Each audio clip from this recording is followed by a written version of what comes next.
We're going to see a little bit of winter precipitation too for some of us, especially for those locations that are outside of 295, the usual areas in parts of Burrillville, Gloucester, Foster, maybe even a little bit of Scituate and North Smithfield too, up through Worcester County. That is going to be the area of focus with our next weather maker, which is going to be moving into the region tomorrow night, lasting all the way through Thursday morning's commute. But for now, we do still just have some nice blue skies overhead as we look through the Village Waterman Lake here, People's Credit Union Sky Cam Network. This is one of the cameras where we could potentially see maybe a wet flake or two mixing in during that Thursday morning commute. But currently this afternoon, 32 degrees in Greenville. Again, that wind out of the northwest at about 9 miles an hour. That could potentially swing in a little bit of that moisture over the Great Lakes, but otherwise, we're not necessarily expecting anything over the next 36 hours. This right here coming out of Winnipeg, this area of snow is actually that area of low pressure that we're going to be focusing on for Thursday. Now, what we're expecting from this storm system is mainly that morning commute. It could be a slow drive into work. Most of us will be dealing with rain. For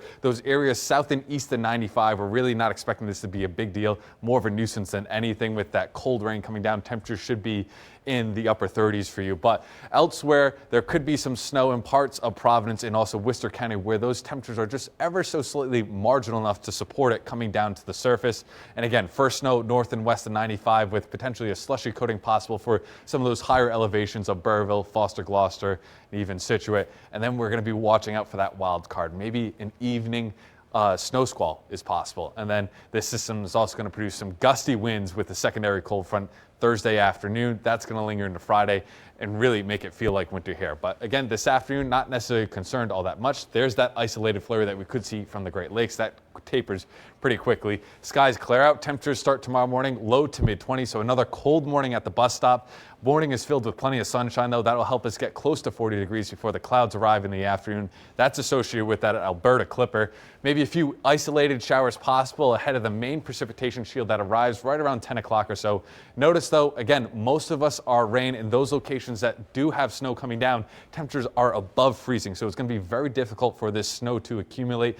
It's going to have to wait until maybe right around 7 o'clock when that intensity picks up just a little bit more to overcome some of those warmer temperatures.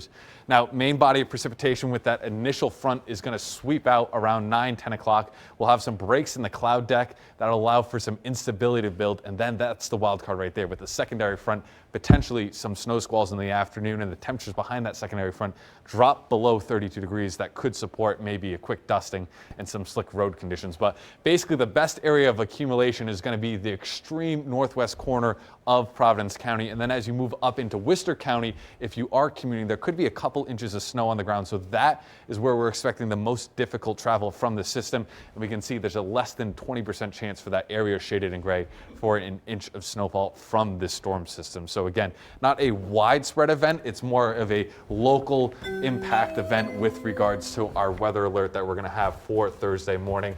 The rest of the 10-day forecast, Friday gets cold, Barbara. We're going to be bundling up, going to be feeling like the teens, even though the thermometers are going to be reading the low 30s. And then the one thing with this 10-day forecast, if you like a weather pattern, don't get used to it because it's going to be all over the place as we go forward.